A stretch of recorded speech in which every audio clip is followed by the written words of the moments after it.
Oh, look at that. It's actually turning out to be quite a big project. The idea of 3D printing a boat and selling it across a body of water doesn't sound that complicated, but actually it really is. Pete, getting cold feet. My personal experience from the projects that I've done before on the ocean is that everything's a challenge. Nobody has been stupid enough to put a 3D printed model boat in the ocean.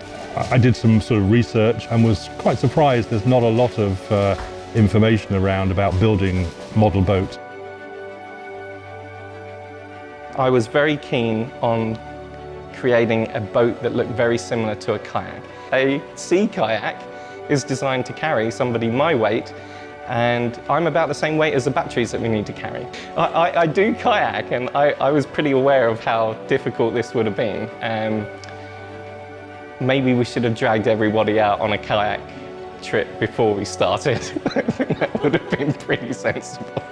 Probably we had a mild contempt for the craft of boat building at that time, a sort of scientific sort of arrogance, which came back to bite us later, I think. YouTube told us, because YouTube was the oracle of the research in this subject area, we could find very little else. YouTube told us that these torpedo-shaped boats made for fishing can cut through the swell.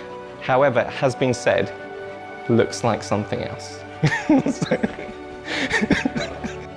The boat's loosely designed on a Kontiki fishing boat that seemed to behave fairly well, especially in quite strong shoreline currents and swell.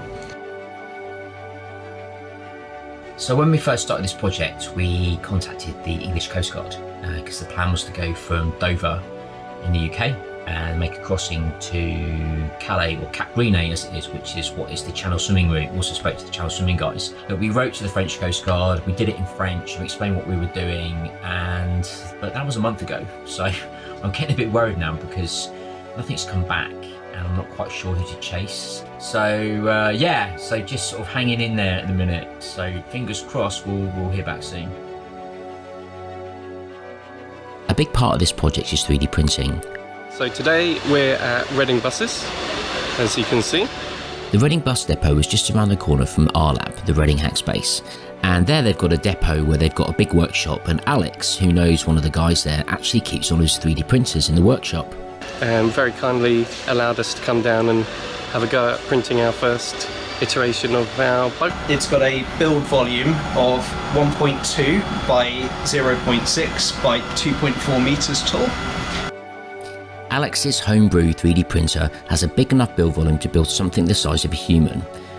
So you can see we've got our first few layers down on our new boat. We're going to be looking at 96-hour print time.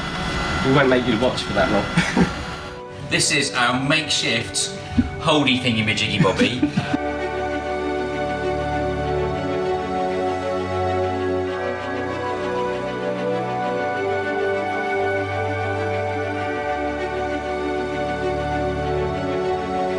Okay, so this is the first test. Ready? Yeah.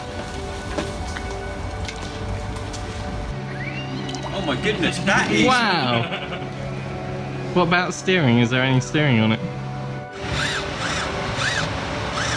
Printing the boat alone has all its complications. It takes hours and hours and hours just to print one section. You make a mistake, you got to start again. If it fails, you've got to start again.